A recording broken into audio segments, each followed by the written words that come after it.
नमस्कार, मैं हूं संजय शर्मा। आप देख रहे हैं 4 PM महाराष्ट्र। होगा क्या इस देश की राजनीति का, होगा क्या इस देश के भविष्य का। नौजवान बेरोजगार हैं, परीक्षाएं लीक हो रही हैं और इंसान को कहीं ना कहीं और उलझाया जा रहा है, हिंदू मुसलमान के फसाद में उलझाया जा रहा है।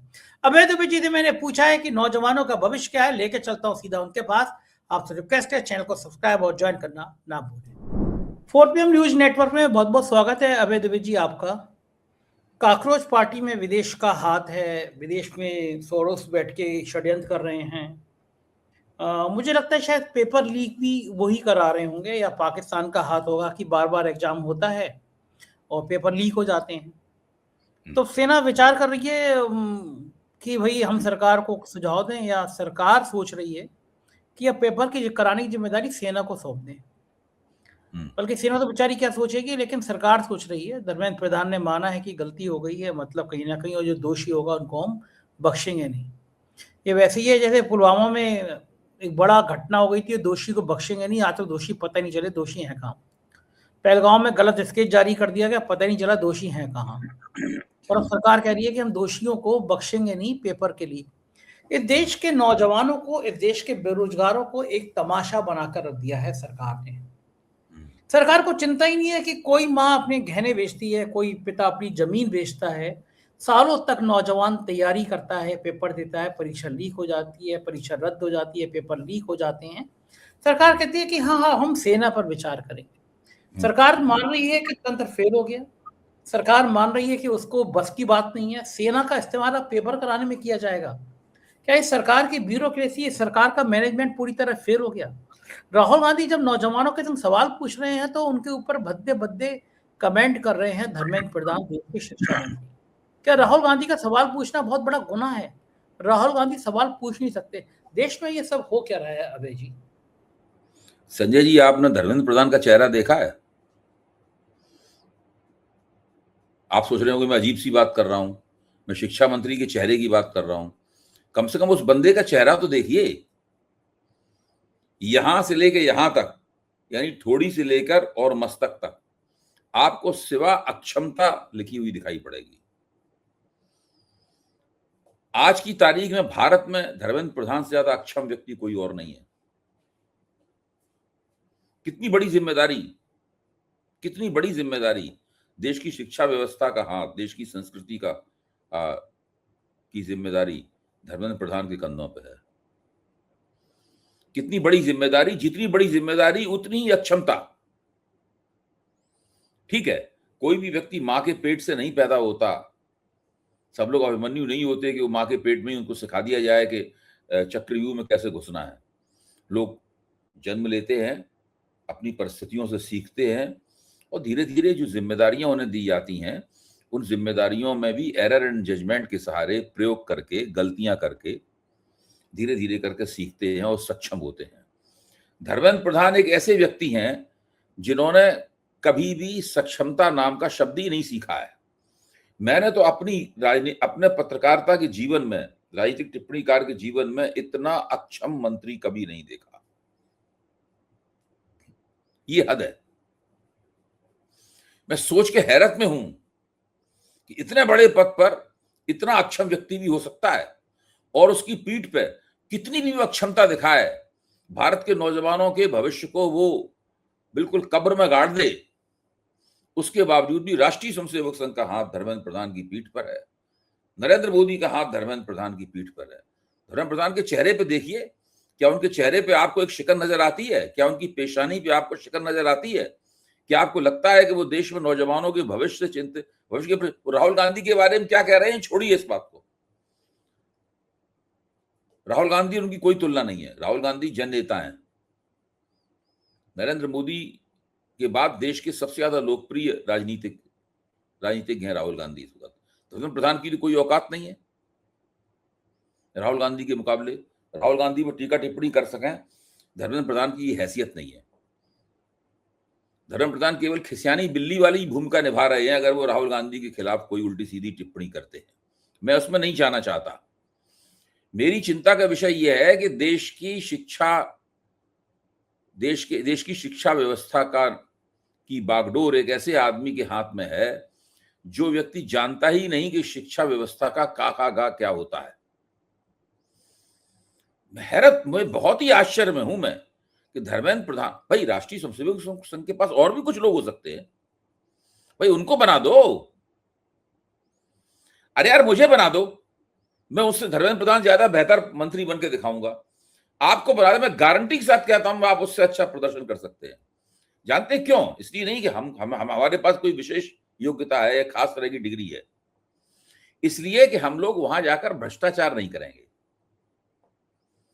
मैं तो जाके पहला काम ये करूंगा, और आप भी पहला काम ये करेंगे कि पूरे शिक्षा व्यवस्था में, सीबीएसई में, नीट में, जी में, जितना भी करप्शन है, जो वहां के अफसरों को पता है, उनके डायरेक्टरों को पता है, सबको पता है, उस करप्शन को हम लोग कुछ एक हद तक 50%, 60%, 70% रोक लगा देंगे उसके ऊपर। 100% करप्शन तो कौटिल्य भी मानते थे कि zero corruption society, zero corruption system कोई होता नहीं है। कौटिल्य भी कहते थे, कौटिल्य रिश्वत को उत्कोच कहते थे संस्कृत में, अर्थशास्त्र में लिखा हुआ है कौटिल्य के अर्थशास्त्र में कि रिश्वत के पता ही नहीं होता, जिस तरह मछली को नहीं पता होता कि वो पानी, जिसलिए किसी को नहीं पता है कि मछली पानी कब पी लेती है, उसी तरह किसी को नहीं पता होता कि अफसर कब उत्कोच ले लेता है। इसलिए जीरो करप्शन सिस्टम नहीं हो सकता। जवाहरलाल नेहरू के जमाने में भी नहीं था, इंदिरा गांधी के जमाने में भी नहीं था, नरसिंह राव के जमाने में भी नहीं था, मनमोहन सिंह के जमाने में भी नहीं था, और मोदी के जमाने में भी नहीं है। लेकिन मोदी जी के जमाने में सिस्टम खत्म हो गया है, केवल उत्कोच रह गया है, केवल रिश्वत रह गई है। हमें और आपको अगर शिक्षा मंत्री बनाया जाएगा तो हम जाते ही उत्कोच को कम से कम 50% कर देंगे, और 50% करते ही सब काम ठीक होने लगेगा। मैं आपको बताऊं, ज्यादा कुछ करने की जरूरत नहीं है। मेरा मानना है कि हर व्यक्ति, शिक्षा मंत्री से लेकर डायरेक्टर तक जाते हुए नीचे तक, सारे के सारे लोग इस भ्रष्ट प्रणाली के अंदर हिस्सेदार हैं। आप ये सोचिए कि जब नीट में पेपर लीक हुआ, 2024 में भी पेपर लीक हुआ था नहीं, प्रधानमंत्री की शपथ लेते ही हो गया था। बिल्कुल सही बात है, हो गया था। हाँ, जिस बिहारी बंदे के बारे में कहा गया कि ये लीक का जिम्मेदार है, उसके खिलाफ जांच एजेंसियों ने चार्जशीट दाखिल नहीं की और वो छूट गया। क्यों छूटा? क्योंकि सब लोगों को डर था कि उसके खिलाफ चार्जशीट दाखिल कर दी तो इनका नाम ले देगा वो। बताए ना धर्मेंद्र प्रधान आज तक कि वो उस बंदे के खिलाफ चार्जशीट क्यों दाखिल नहीं हुई, वो क्यों छूट गया। इस तरह उन्होंने भविष्य में पेपर लीक की जमीन तैयार कर दी।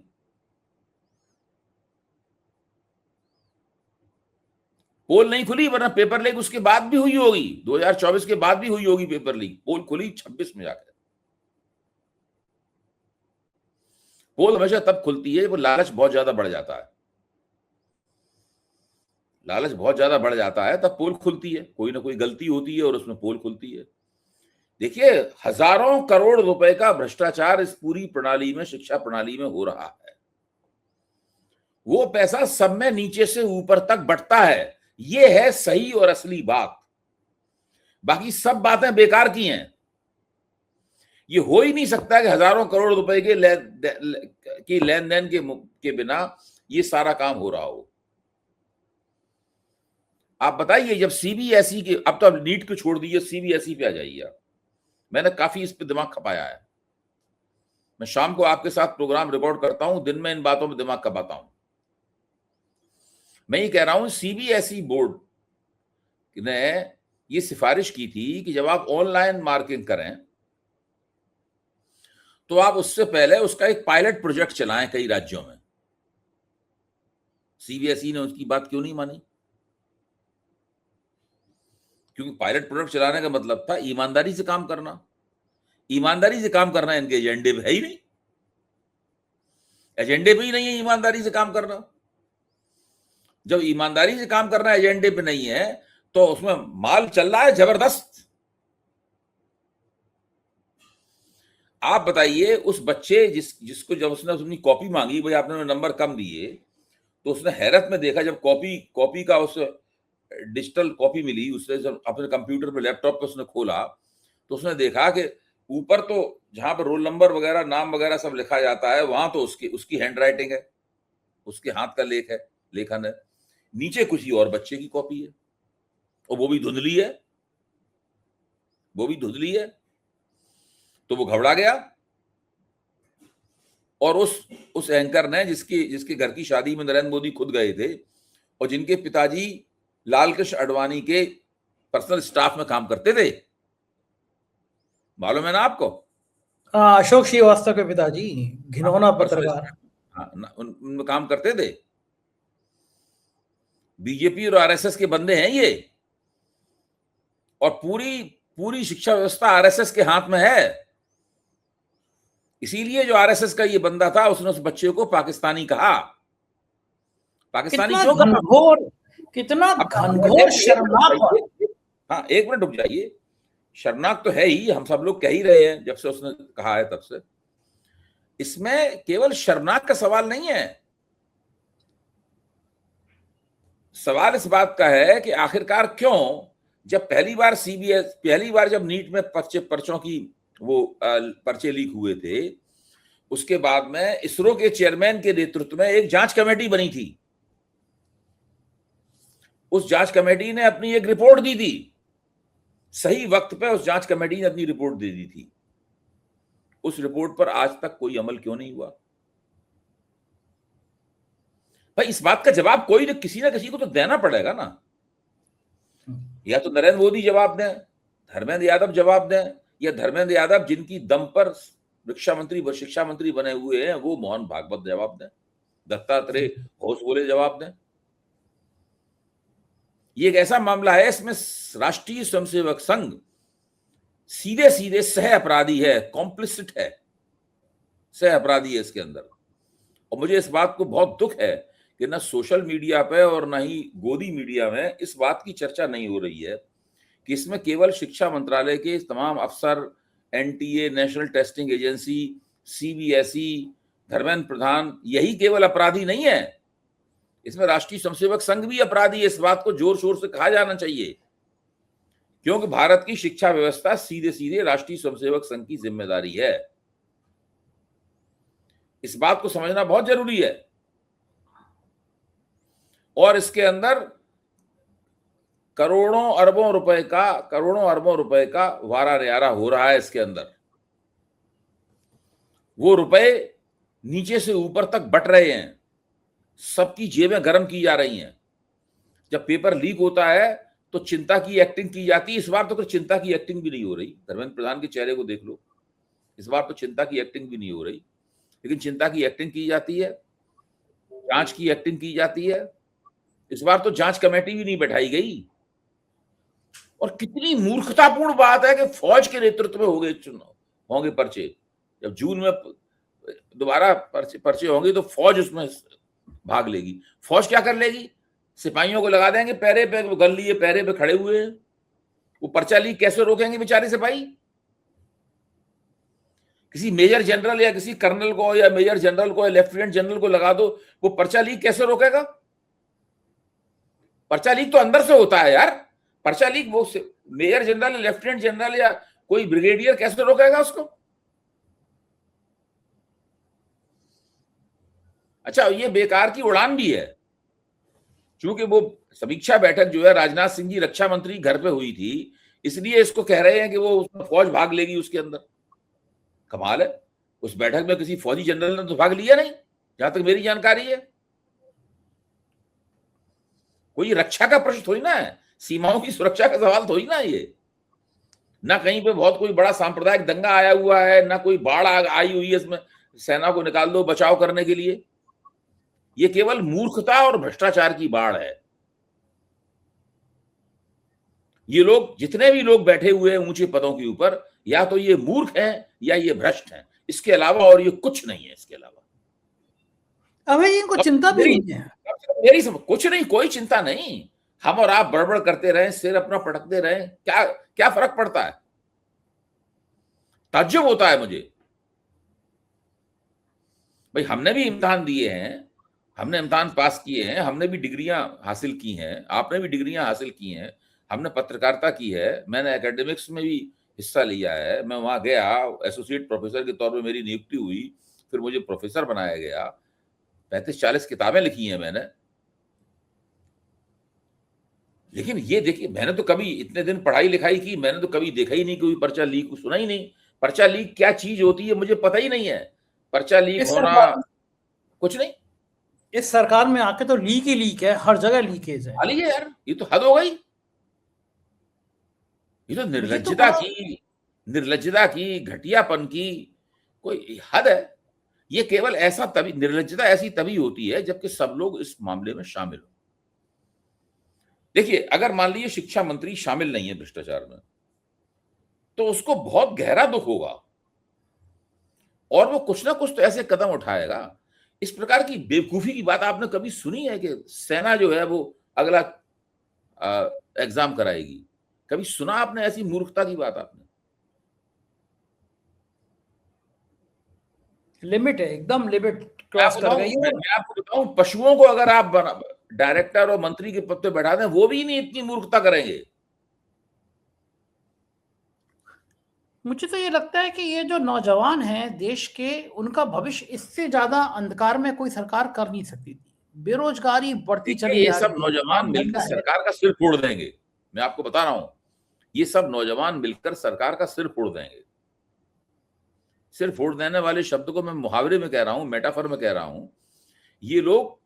ये लोग सरकार के खिलाफ सोचना शुरू कर चुके हैं। ये संभव है? क्या ये लोग सरकार से खुश हैं? बताइए, क्या ये लोग सरकार से प्रसन्न हैं? अच्छा, अगर प्रसन्न नहीं है तो क्या है फिर?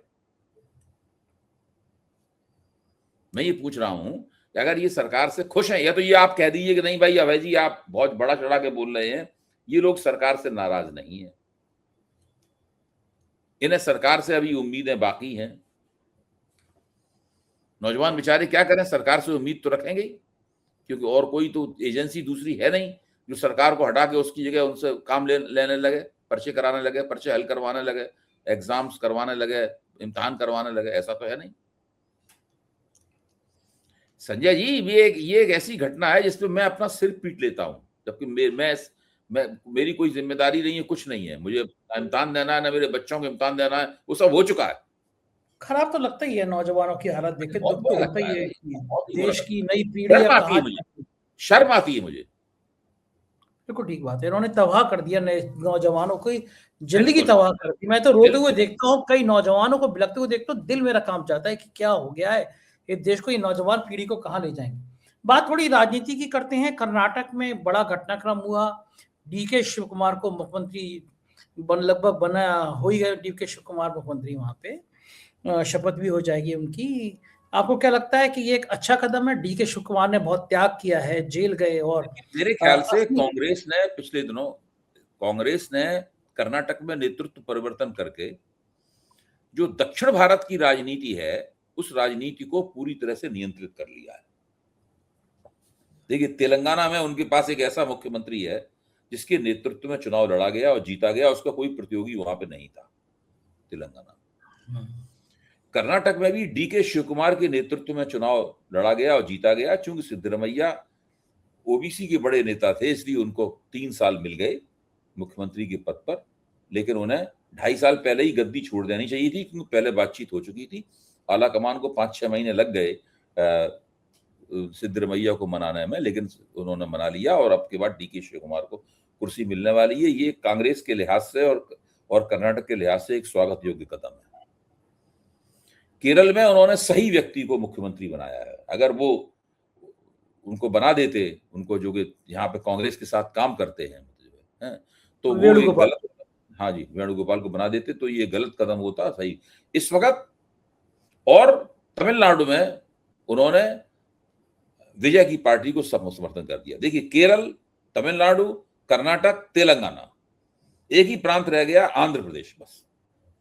बाकी पूरे दक्षिण भारत के ऊपर कांग्रेस का इस वक्त कब्जा है। कांग्रेस पूरे दक्षिण भारत के ऊपर इस वक्त हावी है और कांग्रेस दक्षिण भारत में उसके वो पत्ते खेल रही है, वही राजनीति हो रही है। भारतीय जनता पार्टी दक्षिण भारत में कहीं नहीं। ये भारतीय लोकतंत्र के लिए एक अच्छी बात है। अब आप कल्पना कीजिए, मैं आपको एक नई बात कहने जा रहा हूं। आप देखिए, गुजरात में नंबर 2 पे है कांग्रेस, मध्य प्रदेश में कांग्रेस नंबर 2 पे है, राजस्थान में कांग्रेस नंबर 2 पे है, छत्तीसगढ़ में कांग्रेस नंबर 2 पे है, हरियाणा में कांग्रेस नंबर 2 पे है, पंजाब में कांग्रेस तकरीबन नंबर 1 पे है। आम आदमी पार्टी के बाद उसी का स्थान है कांग्रेस का, नंबर 1 पे है। अब आप भारतीय जनता पार्टी को देखिए, भारतीय जनता पार्टी दक्षिण भारत में कहां है? कहीं नहीं, कहीं नहीं है। आप इससे अंदाज लगा लीजिए कि इस वक्त ये जो पूरी प्रचार के जरिए और गोदी मीडिया के सहयोग से मोदी जी ने छवि बना रखी है, ये छवि कितनी फर्जी है। ऐसा करते हैं तो पूरे देश में नहीं के परचम लहरा रहा है, प्रचंड बहुमत है। मैंने आपके सामने रख दिया, अब आप इसका हिसाब किताब लगाइए। जहां पे भारतीय जनता पार्टी नंबर 1 पे है, वहां कांग्रेस नंबर 2 पे है। लेकिन जहां कांग्रेस नंबर 1 पे है, वहां भारतीय जनता पार्टी नंबर 2 पे नहीं है। ये मैं कह रहा हूं। पंजाब में भारतीय जनता पार्टी नहीं है, तमिलनाडु में भारतीय जनता पार्टी नहीं है, आंध्र प्रदेश में भारतीय जनता पार्टी नंबर 2 पे नहीं है, तेलंगाना में नंबर 2 पे नहीं है, केरल में नंबर 2 पे नहीं है, कर्नाटक में नंबर 2 पे नहीं है भारतीय जनता पार्टी। अच्छा, उत्तर प्रदेश में बीजेपी के पास क्या प्लान है? क्योंकि अखिलेश यादव जितने मजबूत होते जा रहे हैं डे बाई डे पीडीए के रूप में, अखिलेश यादव को रोकने का क्या प्लान है बीजेपी के पास? भाई देखिए, भारतीय जनता पार्टी के पास, देखिए उत्तर प्रदेश में बहुत हथकंडे हैं, मैं ये बात कहने से गुरेज नहीं करूंगा। उत्तर प्रदेश में भारतीय जनता पार्टी को कमजोर समझना भूल होगी। ये नहीं कह रहा हूं कि अखिलेश यादव कमजोर है, ये मैं नहीं कह रहा हूं, लेकिन भाजपा को कमजोर समझना भूल होगी। देखिए, समझने की बात क्या है? समझने की बात यह है कि भारतीय जनता पार्टी अगर जैसा लोकसभा में चुनाव लड़ी थी उस तरीके से चुनाव लड़ी तो उसका हारना तय है। मैं ये मानता हूं कि भाजपा उत्तर प्रदेश विधानसभा का चुनाव जीतने के लिए ये आपसी मतभेद भुलाकर अमित शाह का गुट और योगी आदित्यनाथ का गुट आपस में समझौता कर लेंगे। मेरा अपना आकलन ये। और अगर उन्होंने समझौता नहीं किया और उसी तरीके से आपस में इनमें फूट पड़ी रही तो ये चुनाव हार जाएंगे। और ये अगर 27 का चुनाव हार गए तो 29 का भी हार जाएंगे। योगी की रणनीति क्या है? ये देखते हुए ये लोग आपस में समझौता कर लेंगे। तो योगी की रणनीति क्या है? 29 में प्रधानमंत्री पद के लिए आगे आना। और ये और मैं बता दूं आपको, अगर 2027 में उन्होंने समझौता कर लिया चुनाव जीतने के लिए, चुनाव जीत गए, तो जीतने के बाद योगी जी मुख्यमंत्री नहीं बनेंगे। योगी जी का पत्ता साफ।